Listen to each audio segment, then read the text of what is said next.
Hello everyone and welcome to our next topic in the series, which today is going to be about international legislation on whistleblowing and just trends and ideas around whistleblowing generally. You'll be pleased to know that I am joined today by some very experienced people to help me discuss this topic, and I'm going to hand over for them to introduce themselves. Sarah. Hi, I'm Sarah Partridge-Smith. I'm a senior associate at Dentons, which is a law firm here in London. I work in the financial crimes and investigations team, so I help firms to put in place compliant frameworks, including whistleblowing frameworks, and then help them when there are reports through those frameworks that need investigating. Thanks, Sarah. Greg? Hi, I'm Greg Ogle. I'm SafeCall's Operational Excellence Manager. I've got experience around about 5 years now of implementing international whistleblowing systems across a myriad of our different companies that we work with. Now sit within an operational and technology role, really looking at how SafeCall can help people supercharge their whistleblowing systems. Brilliant. And last but not least, Patrick. Hi, I'm Patrick Davis. I'm head of the UK Corporate Secretarial Services here at LawDeb. We provide everything ranging from entity management through to governance advisory services. Personally, I qualified as a lawyer at Freshfields back in the 1990s, which seems an unnervingly long time ago. And since that time, I've been working within sort of financial services infrastructure, regulated entities and FTSE 250 companies as a COSEC and lawyer. Thank you.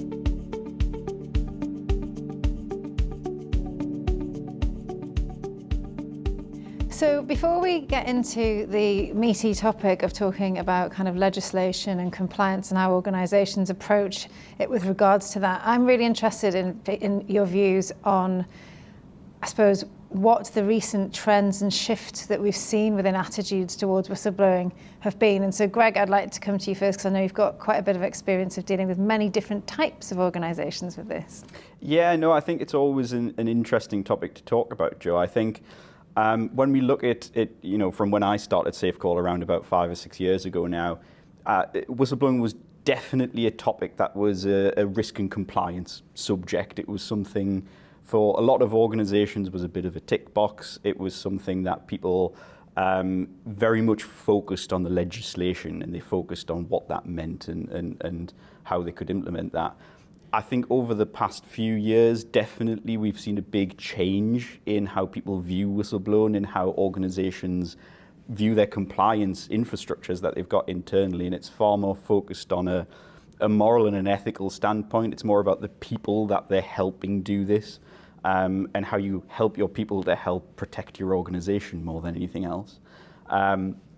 I was talking with Sarah a little earlier about a bit of a chicken and egg situation, and we'll get onto the legislation soon, but it's always a slight debate as to whether the people shift comes first or whether the legislation comes first, or which one informs the other.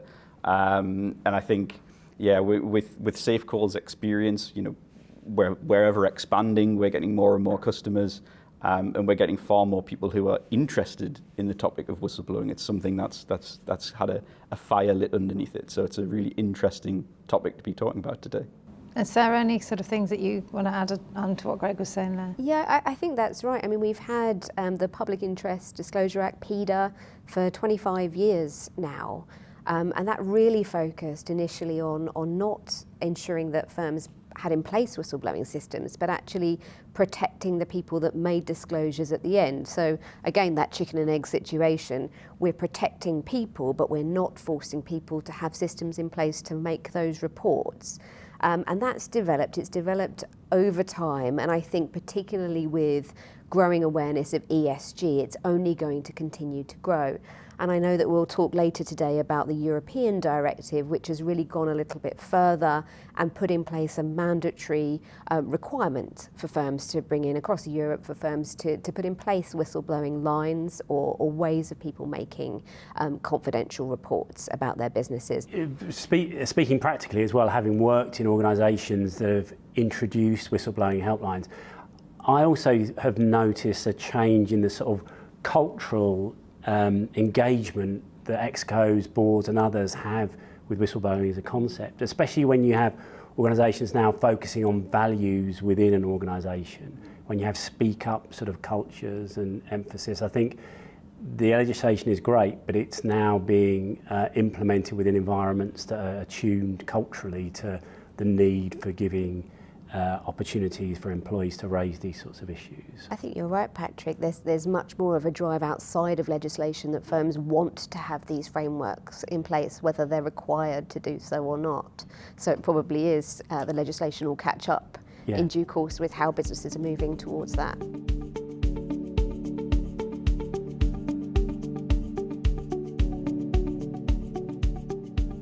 So Sarah, you started talking about PIDA and the legislation within the UK. Can you tell us a bit about, what the current legislation is and how that's looking to evolve? Yeah, absolutely. So the basic framework that applies to everybody in the UK, so all firms in the UK, is PIDA. And that requires that where somebody makes a protected disclosure, where an employee makes a protected disclosure, they're prevented from any mistreatment as a result of that disclosure. So it's fairly limited. It applies to a fairly limited scope of people. So for example, it doesn't apply to non-executive directors. It doesn't apply to suppliers or to the self-employed people that you may have as consultants within your company. And it applies after a disclosure has been made. So that is something to consider, but the question is how to effectively have people report. So we're a little bit further behind on that in the UK, and there is some limited guidance. So for financial services firms, there's actually a lot of work that has been done by the FCA, bringing in requirements under SISC, the Systems and Control section of the handbook, to make it mandatory for firms to have a whistleblowing framework in place, for them to treat whistleblowers in particular ways, so to respond to whistleblowing complaints, to be able to provide information to whistleblowers. Somebody within financial services has to be responsible for the conduct of that system, and they also have to keep good records of how people are reporting and the results of those investigations. But that is limited to the financial services sector, and it hasn't gone elsewhere. There have been slight developments elsewhere. There are people that can receive reports externally for certain sectors. So there are certainly within the environmental sector, within the charitable sector, there's a possibility of employees going to those external agencies to make their whistleblowing complaints, which is not what you want as a business. You'd like to obviously understand what's going on first and investigate, rather than the first you hear about it is from an external agency. And there's certainly a lot of guidance, again, from oversight bodies or quasi-regulatory bodies that suggest and encourage those sorts of speak up and culture of whistleblowing reporting. So your Royal Institute of Chartered Surveyors, your Institute of Chartered Accountants, Institute of Actuaries, all strongly encourage that their firms should have these whistleblowing protections in place. And there's also a requirement under the UK Corporate Governance Code for certain listed companies to have whistleblowing procedures in place. And I think Patrick has some experience of that. Yes, certainly. So the UK Corporate Governance Code is a sort of quasi-regulatory obligation that is imposed upon our listed entities, such that in their annual reports they have to demonstrate either a complied or explain why you haven't complied approach to various elements of the combined code, which includes an obligation upon them to provide a facility for employees to raise their concerns, which typically your listed firm will discharge that obligation by putting in place a whistleblowing helpline. And that whistleblowing helpline or service will then assist by providing regular reports to the audit committee chair, who will then have that as an agenda item on the audit committee meetings for the year. So it's an obligation under the code, and typically your listed company will discharge that obligation through the implementation of a whistleblowing helpline or similar. So, Sarah, you mentioned that PIDA's been around about 25 years now, and you've, I suppose, highlighted some of the areas where it doesn't perhaps have the same scope of protection that some of the other areas of legislation, other countries' legislation has. There is the new bill, which is being, well, I think, is it a bill? I mean, there's a new proposed legislation. Bill, yes, it's a private members' bill, so it doesn't have the support of the government. And I think we probably are aware of, there are very few private members' bills that actually make it into legislation. But I think it shows the direction of travel. Each time it comes back, it seems to have slightly more support. There's a growing sort of public interest, I think, in holding people accountable. There has been the ESG has almost been a movement in and of itself, hasn't it? And I think it has been very shareholder, consumer driven. People want to see ethical, conscious, socially conscious firms.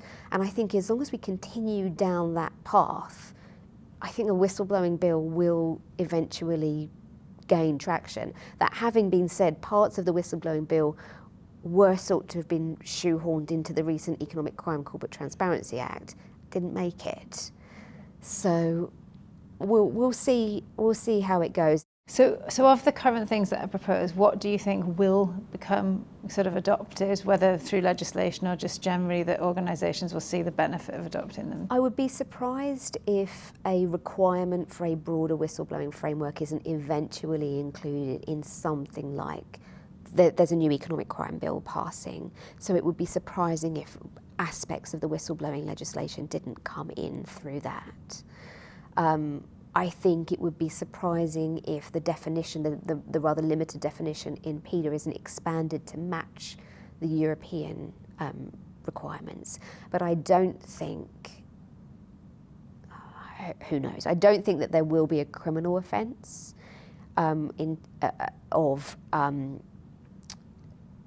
essentially they want to take the PETA Employment Tribunal jurisdiction of fining firms for mistreatment of whistleblowers and make that into a criminal offence. So turn that into a corporate liability, so a new corporate liability for mistreatment of whistleblowers. I'm not sure that will make it. So it'd be interesting to see how it kind of plays out and how the wider whistleblowing sort of legislation plays out. Certainly clients that I'm speaking to with Greg tend to be just interested in looking at sort of the global picture with regards to whistleblowing legislation. We're about to come onto the EU legislation, which is driving a lot of UK businesses, despite it having not been implemented in the UK. A lot of them work within the EU anyway, or looking to what the EU legislation says. So I definitely think it'll be interesting to see how this bill does or doesn't progress.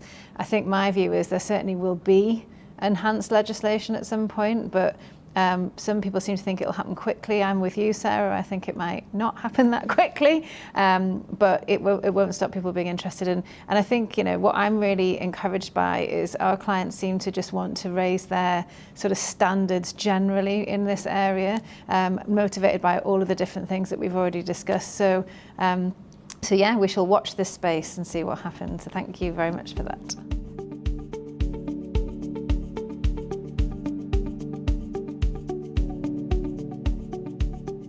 So we've talked a bit about the UK, and now I think one of the key topics to talk about is EU legislation, the EU Whistleblowing Directive. And I think kind of before we get into it, I suppose I'm really interested in, why did it come about? What is the EU directive trying to achieve? And I suppose, yeah, how's that going? How's it going? How's it going, Sarah?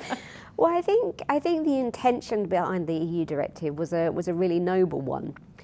It wanted to harmonise and provide a consistent framework for reporting across all EU member states in the same way that the anti-money laundering directive tried to harmonise anti-money laundering controls across the EU. The issue was that within the EU, all of the countries almost were at different points and different maturities in their compliance in this area and placed different value and were at different points culturally in their protection of whistleblowers. So it's had some real teething problems, not at the firm implementation stage actually, but before that, at the country implementation stage. So there's been real issues politically within a lot of countries. in getting these things in force. I think it was last month Poland was fined, I think it's 7.1 million euros for still not having put in place appropriate legislation. And only 5 of the European countries managed to get their act together within the time that had been designated. So that has been the key problem. And now where we have come to, unfortunately, is that the countries have taken the EU directive and interpreted it in its application. So it's not quite as harmonised or consistent as one would hope. So what are the kind of key things that it's trying to do? Yeah, so the key things is similar to PEDA. It wanted to put in place the protections for whistleblowers, but it took the chicken of our chicken and egg situation, and it wanted to put in place appropriate reporting channels. Now, it was quite limited in its application. It's for breaches of EU law, which is wider than it sounds. It includes all of the EU financial crime legislation, financial services legislation, environmental legislation, data protection, public procurement. So it is wider than you would think. But it says if anybody's reporting a breach of one of these potential issues, there has to be a means for reporting. And it was initially said that it was all companies with more than 50 workers must establish those procedures. And when you receive a report, you have to acknowledge and respond to it within 7 days. You have to investigate that report, and you have to provide feedback. So a fairly simple starting point, which was interpreted quite differently in different states. So do you have any kind of examples of how different countries have interpreted that differently? Yeah, so some have gone higher. So some have said, actually, this is going to apply to everybody. We're going to, all companies, all public companies and private companies should have these protections in place. So Latvia and Spain have gone high. Cyprus says all public entities, regardless of the number of workers. Private entities still have that 50 or more worker requirement. And Greece, all private organisations in certain sectors. So financial services, products and markets, transport, environment, no matter how big your company has to apply. Number of required channels can vary by country. Spain says you have to have a special channel for reporting harassment in the workplace. So that's an unusual one, an outlier. And some countries have stuck to just what the directive says in terms of the applicability. So it's Greece, Croatia and Romania have just stuck to the European directive in terms of its applicability. But in Germany, for example, we have breaches of criminal law are reportable through those reporting channels. Spain, any misconduct of public interest. France, serious and manifest violations of international commitment, which is a fairly broad topic. Yeah, and then in terms of its anonymous reporting, that has been a big one, and I'm sure that's something that you've all had to contend with. And I don't know whether you want me to mention a couple of the oddities in that area, or whether you'd like to talk to it first. No, I mean, it is definitely something that we speak to our customers about an awful lot, Sarah. It's certainly something that's perpetually on their mind in terms of something that they feel is a real crux of the issue when they think about whistleblowing, is where across my footprint do I need to be aware of where can someone report anonymously, where can someone not report anonymously, where might I be found by an enforcement agency to have strayed over the line. Examples where we've implemented very large international whistleblowing frameworks. And you might have, the likes of Bulgaria, where we've got things where we're not allowed to report certain issues, we're not allowed to report in certain ways. Anonymity might be frowned upon. Even historically, when we think about Spain, so we've worked across multinational jurisdictions for quite some time. And Spain has some oddities in its very old legislation before the whistleblowing directives and things came in, where people weren't quite sure whether anonymous reporting was allowed, or that's what we hear from our customers. So it's always it's pulling all of these different crossed wires, for want of a better word, together, and understanding how we can start to separate them and understand what someone actually has to comply with, and where they want to set the bar. You know, do they set the bar at the highest level, or do they look to implement varying different systems across different jurisdictions? The final question, I suppose, on the EU legislation sort of topic, before we move on, is what are the risks then of countries or companies falling short of the legislation requirements? So that's a two-part question, I suppose. So each EU state will have its own consequences for failure to comply. But when you are thinking about as a UK firm, first of all, just because you're based in the UK, just because you have your head office in the UK and you're registered with Companies House, doesn't necessarily mean that the EU directive will not be applicable to you. So the EU directive is effective when you operate within one of those EU states. So it doesn't require you to be registered resident, have your head office in that state. So there's going to be a lot of UK companies with an EU presence that will be caught by that legislation. So lots of different types of penalties. We have most EU states will impose a fairly significant monetary financial penalty for non-compliance, which is obviously not great in and of itself. We also have Hungary, who doesn't appear to want to do anything, which is great for your Hungarian companies or your operating in Hungary companies. They will give a sort of public telling off to people that don't comply. But there's also a couple of states where they're introducing criminal offences for non-compliance, which is obviously something to be very mindful of in terms of your legal risk. And as I said, being resident in the UK is not going to be a defence to not complying if you are operating in those countries. So I did say that was the last question, but you've made me think of another one, which is, it's interesting, like just listening, because I know that different states and different countries have done things differently, but it seems like there's such a range of different approaches, from nothing at all being the repercussion to a criminal offence. How do you, and this is a question for all of you really, but I'm looking at you, Sarah, because you're talking about it, but like, do you think then that the EU legislation is going to have to be looked at again? Because we're going right back to the beginning. It's kind of not necessarily achieved its original aim by all of these different interpretations. Well, I suppose that's the point of EU law, right? States can decide how to adopt it. It wasn't a requirement to put in place criminal sanctions, so some countries can decide that that is proportionate to the ask and that's how seriously they want to take it. Others decide that actually it's much more proportionate to give a public reprimand. So I don't think it will be revisited on that basis. And of course, because it's taken so long to get the legislation in place and for companies now to have to adhere to it, we've not had any prosecutions anywhere yet. So I think the answer is let's wait and see.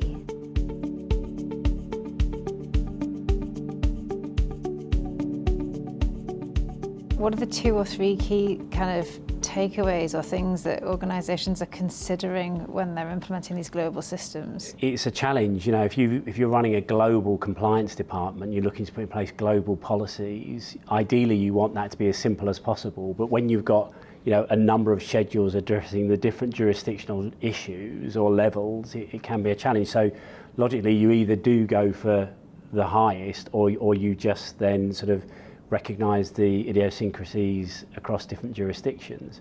But it then makes it difficult to be consistent in terms of training and rollout and similar. So there are implications which, you know, you wouldn't necessarily immediately think are the case. It makes it more difficult as you're talking, you know, when you have your monthly global compliance discussion, you can't really talk on a similar basis because you are applying different levels potentially. Whereas if you do go to the higher level and you're engaging with somebody that's managing it, you then get the additional comfort, which is another challenge, I think, of independence within the different jurisdictions. Because I know that depending on where you are, is a real factor and a concern as well.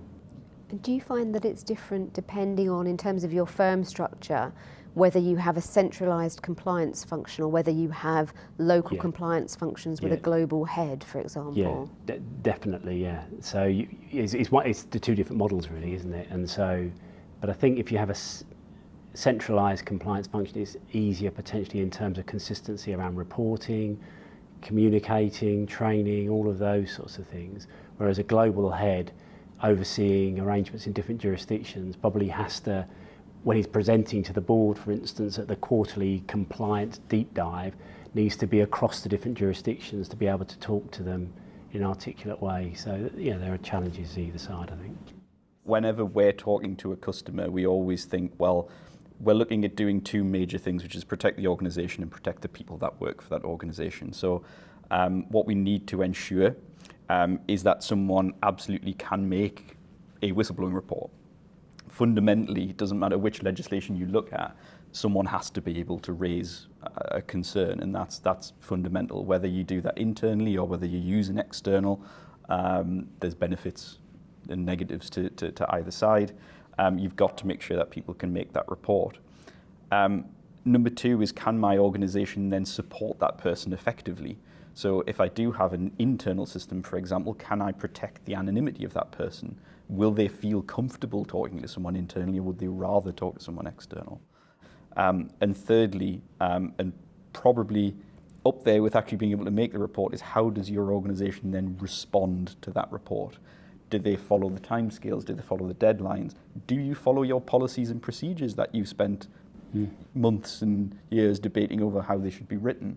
And can you perform an investigation efficiently, effectively, and independent enough to satisfy not just the regulator, not just your board, but the person who's made the report in the first place?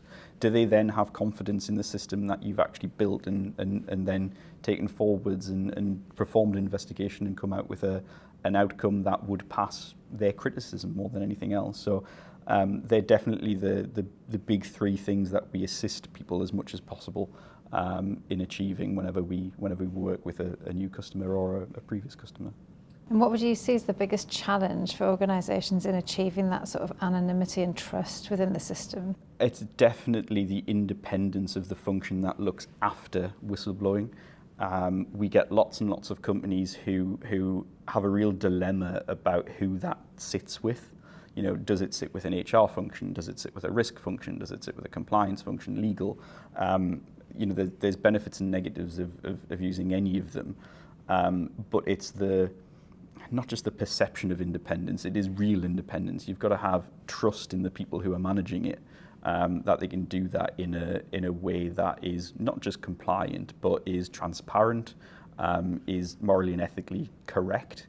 But it's definitely something that's in the minds of your risk and audit chairs, that's within your ASG committees, that's within all of those functions within a business that are the checks and balances of everything that goes on. So it's always very, very hard to balance all of the myriad of requirements that go on. But definitely key, making sure that you get those three main pillars correct and working to ensure that you've got an efficient system that's working. Great, thanks guys.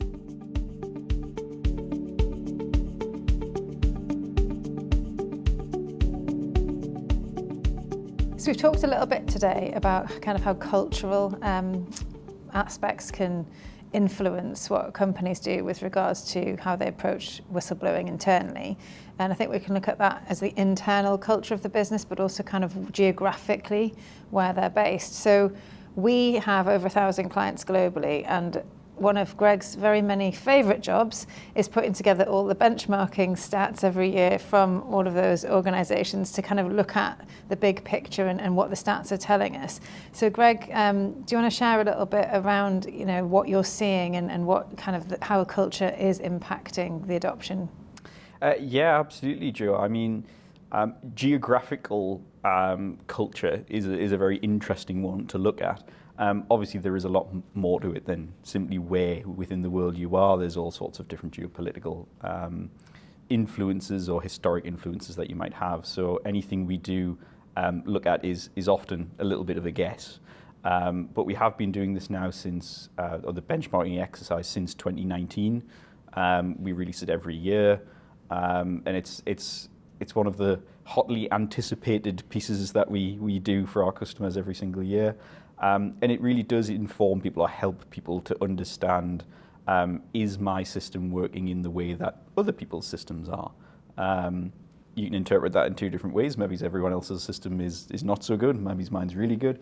But we'll always have conversations about that with people. But no, on the specific aspect of culture, you see things that you often think might be a little stereotypical. So things that we see higher rates of anonymity in certain countries than we do in the UK or the US, for example, where we're far more likely to complain about something than some other cultures might be. We see different intake methods depending on where you are geographically. So, Africa have skipped the traditional phone lines, and everyone invariably has a smartphone in lots of the countries. So we see a much higher uptake of web reporting than we do telephone reporting. Likewise, in the Far East, where things are, far more technologically acceptable than they might be within Europe, where we're a little bit more old school, or our attitudes towards web reporting might be a little bit different. So it's always very interesting to have a look at these things and then consider them when you're implementing your system in terms of what can you expect. So it's not just necessarily a legislative point. So, a country might not have specific whistleblowing legislation, for example. That doesn't mean you won't get reports from that location. But you need to also consider about how you're going to receive those reports and what you can do to A, encourage people to report, and B, make sure that those people consider the system as something that is something that they can use and trust, because those cultural influences might be very different depending on where you are within the world. And Patrick just made an excellent point just when we were talking before in terms of being able to understand what culture you're implementing the system into and what people's take on that might actually be as well. So really interesting to consider all of those aspects whenever you're talking about your system or trying to implement the system. I think when we think about culture, internal culture now, one of the things I know we get asked a lot, Greg, is do we actually really need a telephone line? Surely everyone is now just reporting through an online channel. Now, we have very definite views Strong on opinions this. on this one, yes. but I think, it's a relevant question. But in your opinion, Greg, why do you think it is important? Well, what we always look at, taking my own personal opinion out of it, is we look at what people are doing. So we offer web intake, we offer telephone, and we offer that globally. So it doesn't matter which route you want to choose, we offer those in invariably nearly every country in the world. We still see 1 in 3 people choosing to use the hotline. When we look deeper into that, we tend to see that people who are talking to us rather than using a web service, it tends to be a little bit more serious, and it tends to be more personal. So it might be something that's about harassment, sexual harassment. It could be about something that they don't feel they can communicate effectively enough in a written format. We do lots of, we haven't talked about it today, but things like the Supply Chain Due Diligence Act in Germany. We're seeing whistleblowing spread into countries where illiteracy is higher. So people don't feel comfortable using a web-based tool where they've got to write. They want to speak to someone. They want to hear someone on the other end of the phone. Wherever it's something more emotive, that people aspect, that human aspect comes into it more. Where someone's reporting a fraud or a bribery or a corruption issue, then they might be far more comfortable in almost writing a letter and just stating what's happened. When it involves you as a person, you want to share that with someone, and you want to have that other person who's listening on the other end. So absolutely you need a hotline, I will say, every single time, because otherwise, why wouldn't you? If you look at it from the other aspect, is why wouldn't you offer an additional method for people to get in touch with you? If you're truly committed to making the best out of your whistleblowing system, then you should offer every avenue possible for someone to get in touch with you. And yes, within the legislation, the EU legislation, it does stipulate kind of voice and web channels. But I know that certain kind of certain organisations interpret that as being a voicemail being sufficient. But I think rather than getting you to repeat everything you've just said, I think that it's clear to me that there'll be situations where people won't feel comfortable leaving a voicemail, in order to explain something. So I think what's interesting about this conversation is that the legislation is a really important thing to be considering when you're thinking about your global whistleblowing program, but it's clear that there's so many other areas that you want to be considering as well to make it a really effective and inclusive program for everyone. So thank you for that, Greg.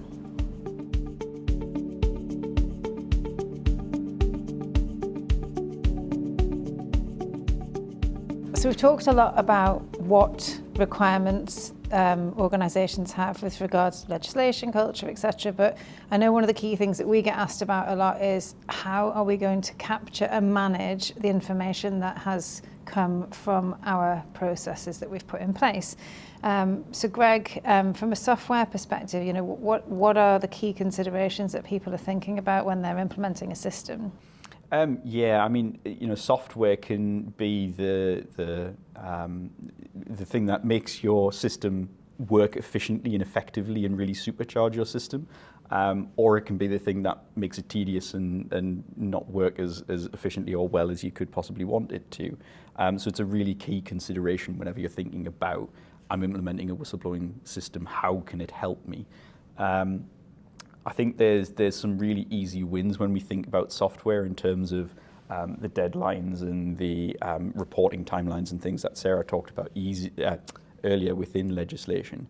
It can really help with prompts. It can help with reminding people that they need to do things within certain timelines, and make sure that you're able to demonstrate that. If enforcement ever does kind of catch up with the legislation, if someone wants to come in and have a look at, did you meet these deadlines? Did you do everything that your policies and procedures say that you did? Software is quite an easy way of being able to demonstrate that. It's followed a specific policy and procedure. People aren't allowed to deviate from that. But again, you have to implement that correctly as part of your system.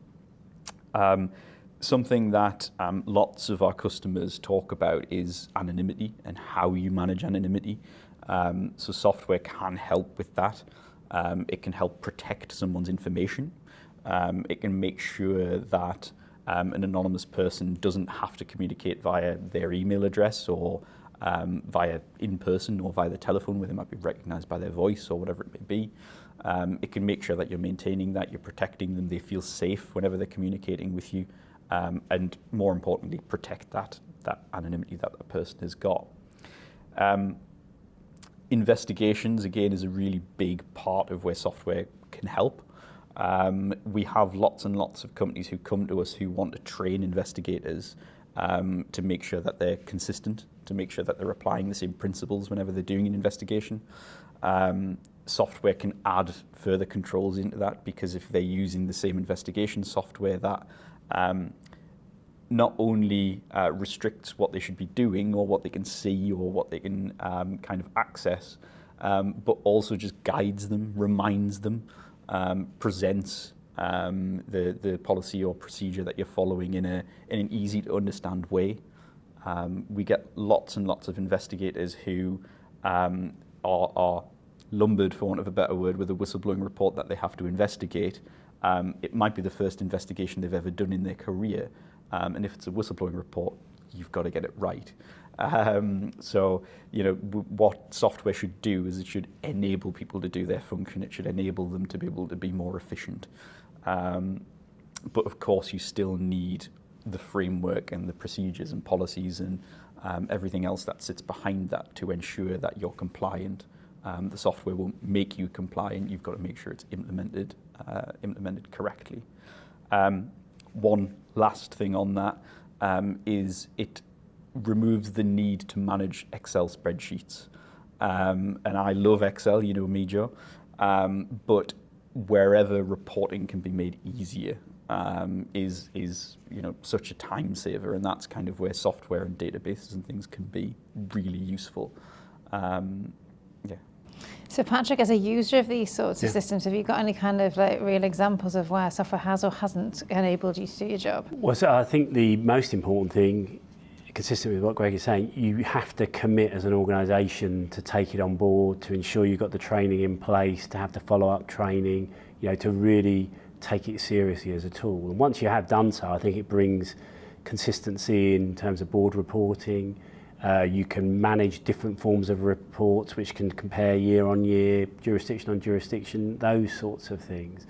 And my experience of it is that once implemented, once used sensibly and thoughtfully, it can really enhance and facilitate conversations in the board and audit committee, because you've got data you can rely upon that's consistent and that is comparable with previous data. So, once it's implemented well, it's great, but buying it thinking you're meeting an obligation and just leaving it on the shelf is a recipe for disaster, I'd have thought. I think you're right though. I think having that kind of early thought about how to properly implement the system will save you a lot of time in the long run if it's done correctly, but there is that commitment up front to having to do that properly, and I think that that can't be underestimated really. Yeah, it goes beyond cost, it's time as well, and that's, I suppose it's cost in a way, but Yeah, and the other thing that we do get asked a lot about is, well, you're handling lots of data, so what kind of considerations should we be making about that, the protection of that data? Any thoughts on that, Sarah? Well, there's no specific data protection regulations which are applicable to whistleblowing, but obviously we are required in the UK to be compliant both with the GDPR under the Retain legislation and the Data Protection Act 2018. So as an employer, you need to be thinking about how you're processing your employees' data, particularly, including the requirement to provide fair processing information. And you'll also want to be thinking about what you're doing with that data. So how are you transferring, how are you protecting that data once you have it? Great, thank you.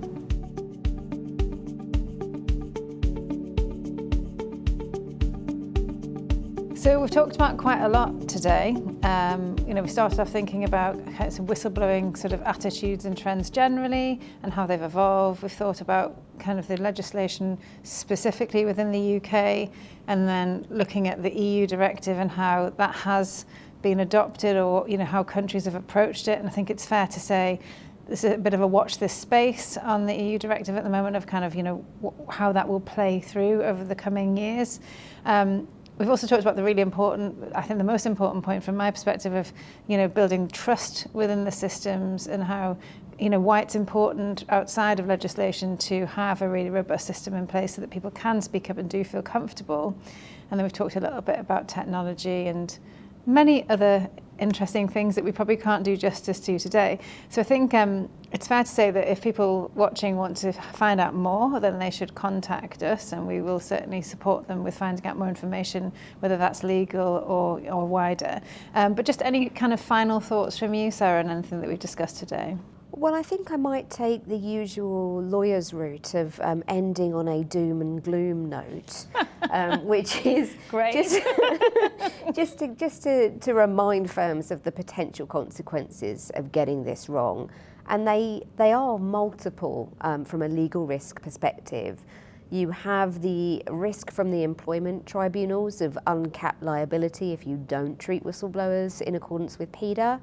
And just last year, we saw an employment tribunal order £2.4 million in compensation to a whistleblower who was mistreated. You have, as a financial services firm, you have the regulatory risk, and that's regulatory risk to the firm and regulatory risk to senior management of a firm. And some of you may recall a major bank and its CEO held personally accountable for whistleblowing misconduct a few years ago. We've spoken about the greater risk of enforcement if whistleblowers get to your regulatory agencies before you do, and if they become aware of misconduct that you haven't been able to get a handle on. And of course, we know about the real life and probably most important real life consequences of failure to have those reporting channels in place that are taken seriously. And we've seen that evidence through the NHS in particular, when reports of serious clinical misconduct are not listened to and not investigated, and harm is able to continue. Thanks, Sarah, and some really, really important points there. Patrick, any further thoughts from you? I suppose something like a well-implemented whistleblowing process, setup, mechanism, it can give credibility to you as an organisation in the face of your employees. It gives board and senior management access to important information. It's a good sort of sign of commitment to transparency and openness to other stakeholders. I think well implemented, it can be a boon to any organisation, as well as, you know, hopefully highlighting issues that need to be addressed. But poorly implemented, as Sarah's very sort of eloquently described, there's a recipe for, you know, really serious pain. Absolutely. So lots of really good reasons for doing it. Yeah. Greg, finally over to you.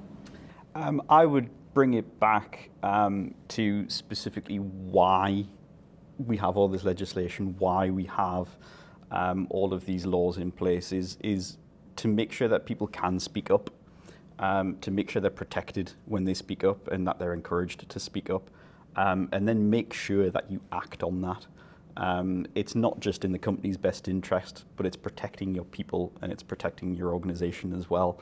And really, you know, there's an ethical and a moral obligation almost on every single organization nowadays to implement something that's effective. Well, thanks to you all. I think, you know, really interesting conversation today, and we've barely sort of scratched the surface on some of these topics, but hopefully everyone watching has found that really interesting. We will be doing more of these. We will be following the legislation as it is updated, and we'll bring sort of updates to you as and when it's relevant. So thanks very much again for joining us today, and see you soon.